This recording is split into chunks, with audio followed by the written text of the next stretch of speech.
বউকে শুনিয়ে শুনিয়ে কবিতা আবৃত্তি করছি। বাসায় আমি বসে আছি, লাগছে বড় একা। বউ আমার কয় না কথা, খেয়েছি আমি ছ্যাঁকা। কবিতা শুনে বউ মুচকি হেসে জবাব দিল, সারাদিন তোমার মতো আজাইরা থাকি না আমি। অফিসে তুমি না গিয়ে কেন করো পুংটামি?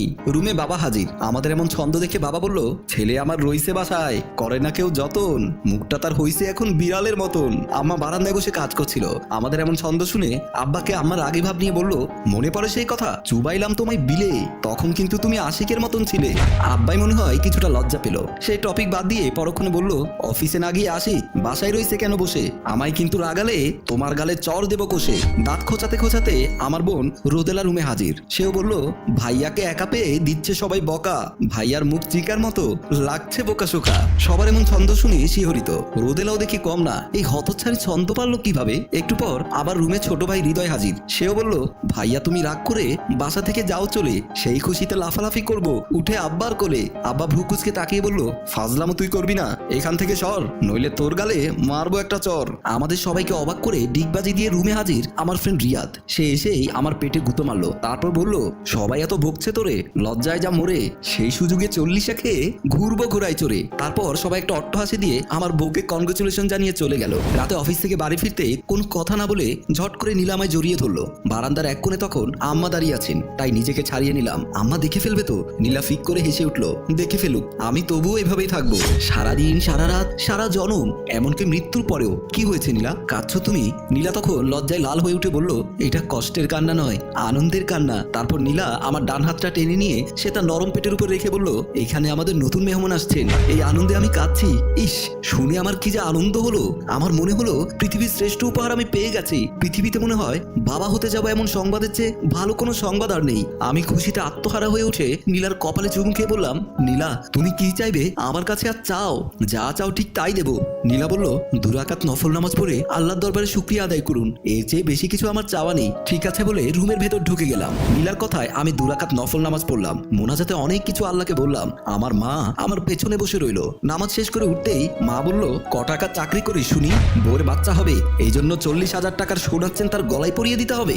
দুনিয়ায় কি আর কোনো মেয়ের বাল বাচ্চা হয়নি? বাচ্চা হলে কি তাদের গলায় সবাই সোনার চেন পরায়? আমি বললাম, আম্মা একটু আসতে বলুন, নীলা শুনলে মন খারাপ করবে খুব। আম্মার গলা তখন আরো বাড়লো। তিনি চিৎকার করে বলতে লাগলেন, আমি কি তোর বউকে ভয় পাই নাকি? শুনুক, শুনিয়েই তো বলছি। শোন গর্ধব ছেলে, তোর বিয়েতে তোর শ্বশুর কি দিয়েছে, কয় টাকার জিনিস দিয়েছে? আমি বললাম, আম্মা থামুন আপনি, শ্বশুর বাড়ি থেকে কি কিছু চেয়ে নেওয়া উচিত? যৌতুক নেওয়া কি ভালো? আম্মা কি তখন আমার নীতি নৈতিকতার কথা শুনেন? তিনি তার মতো গলা ছেড়ে যতটুকু পেরেছেন ততটুকু গালাগাল করেছেন। আমি আর কথা না বাড়িয়ে ওখান থেকে চলে আসলাম। রাতে যখন নীলার পাশে শুতে গেলাম, আমি লক্ষ্য করলাম বালিশে মুখ চেপে নীলা কাঁদছে। আমি তাড়াহুড়ো করে নীলার পিঠ স্পর্শ করে বললাম, এই নীলা, আজকেও কি কাঁদতে হবে? নীলা মাথা তুলে বলল, কেন আপনি আমার জন্য অত টাকা নষ্ট করলেন? আমি কি বলেছিলাম আমারও তো দামি উপহার লাগবে? আপনি এক্ষুনি এটা আম্মার কাছে দিয়ে আসেন, আমি অত দামি চেন গলায় পড়তে পারবো না। কথাগুলো বলেই নীলা বালিশে মুখ চেপে অঝোর ধারায় কাঁদতে লাগলো। আমি কিছুই বুঝতে পারছিলাম না কি করব। নীলার পিঠে হাত বুলিয়ে দিতে দিতে আমি বললাম, শোনো নীলা, আম্মা তো বুড়ো মানুষ, বুড়ো মানুষেরা তো একটু এমনই হয়, তার কথা ছেড়ে দাও, আমি নিজে আম্মার হয়ে তোমার কাছে মাপ চাইছি। নীলা বলল, ছি ছি, কোনো স্বামী কি তার স্ত্রীর কাছে এভাবে মাপ চায়? তাছাড়া আমি আম্মার কথাও রাগ করিনি, এখন হয়েছে। আমি মৃদু হেসে নীলাকে কাছে টেনে ওর নাকে আলতো করে ছুঁয়ে দিয়ে বললাম, হয়েছে, এবার ঘুমিয়ে পড়ো। আরো কিছুদিন যাওয়ার পরে নীলার শরীর ভারী হয়ে গেল। আম্মা বাড়ির কোনো কাজ করে না, তাই আমি মাঝে মধ্যে একটু হেল্প করি। নীলার কাপড় চোপড়ও ধুয়ে দেই, রান্না বান্নার কাজে সাহায্য করি। আমি বউকে কাজ করে দেই। এটা আবার আমাদের প্রতিবেশীদের চোখেও পড়েছে, তারা এসে নাকি আম্মার কাছে অভিযোগ করেছে। আম্মা একদিন রাতে আমায় ডেকে বললেন, ছি ছি ছি ছি, তোর জন্য আর মানুষকে মুখও দেখাতে পারবো না নাকি? পাড়া পড়শিরা কানা ঘোষা করছে তোর এসব মেয়েলিপনা কাজ দেখে। ওরা বলেছে তুই বিয়ে করিসনি, তোকেই নাকি বিয়ে করেছে তোর বউ। আম্মার কথাগুলো শুনে আমি খানিক সময় চুপ করে রইলাম। তারপর বললাম, আম্মা, স্ত্রীর কাজে সাহায্য করা সুন্নত, আমি নবীর সুন্নত পালন করছি। আম্মা চুপ করে আছেন, কোনো কথাই বলতে পারছেন না। আমি আবার বললাম, শুনুন আম্মা, মানুষের কথায় কিছু যায় আসে না। মানুষের কথা শোনার আগে আপনি শুনবেন আপনার বিবেকের কথা। আচ্ছা, আপনার বিবেক কি বলে? একজন স্ত্রী অসুস্থ, কাজ করতে পারছে না, অতএব তার স্বামী তাকে সাহায্য করা উচিত। আম্মা উপর থেকে নিচে মাথা নামিয়ে হ্যাঁ বোধক সম্মতি দিলেন। এমন সময় ওয়াশরুম থেকে শব্দ হলো। আমি দৌড়ে গেলাম। নীলার পেটের বাচ্চার বয়স যখন 6 মাস, তখন হঠাৎ একদিন বাথরুমে গিয়ে পা পিছলে সে পড়ে গেল।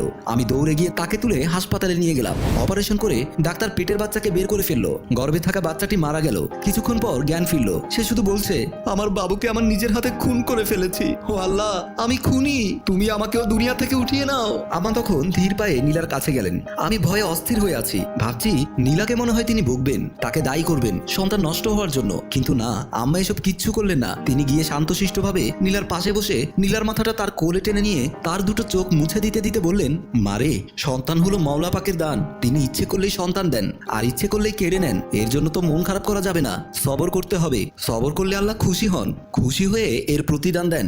হোমা, মাগো, আমি যে তোমার সাথে খারাপ ব্যবহার করেছি, নানান কথা শুনিয়েছি, এসব কিসের জন্য করেছি জানো? নিজে যে শাশুড়ির হাতে জুলুমের শিকার হয়ে এসেছি ওই জন্য। তাছাড়া তোমার শ্বশুর তোমার স্বামীর মতো ছিল না গো মা। সে তার মার কথায় উঠতে বসতে আমায় মারতো। দুদিন পর পর বাপের বাড়ি পাঠিয়ে যৌতুকের টাকা আনতে বলতো। ওদের অত্যাচারের শিকার হয়ে আমি ভেবেছিলাম নিজে যখন সারা জীবন অত ঘানি টেনে এসেছি, তাহলে আমার ঘরে কেডা শান্তি করে খাইবো। কিন্তু আমার ছেলের কথা শুনে বুঝতে পেরেছি মা, আমি যা করেছি তা পাপ। স্ত্রীর উপর স্বামীর যেমন হক আছে, স্বামীর উপরে স্ত্রীর তেমনই হক আছে। আমার ভাগ্যে স্বামী শাশুড়ির সোহাগ জুটেনি, তাই বলে আমি কেন অন্য একটি মেয়ে সুখ নষ্ট করব? ও মা, মা, আমি বিরাট অপরাধী গো মা। এই মারে তুমি মাফ করে দাও। আমার কথাগুলো শুনে নীলা অঝোর ধারে কাঁদছে। আমি এই দৃশ্য দাঁড়িয়ে দেখছি আমার ঠোঁট কিভাবে স্পর্শ করছে তার পুত্রবধূর কপাল।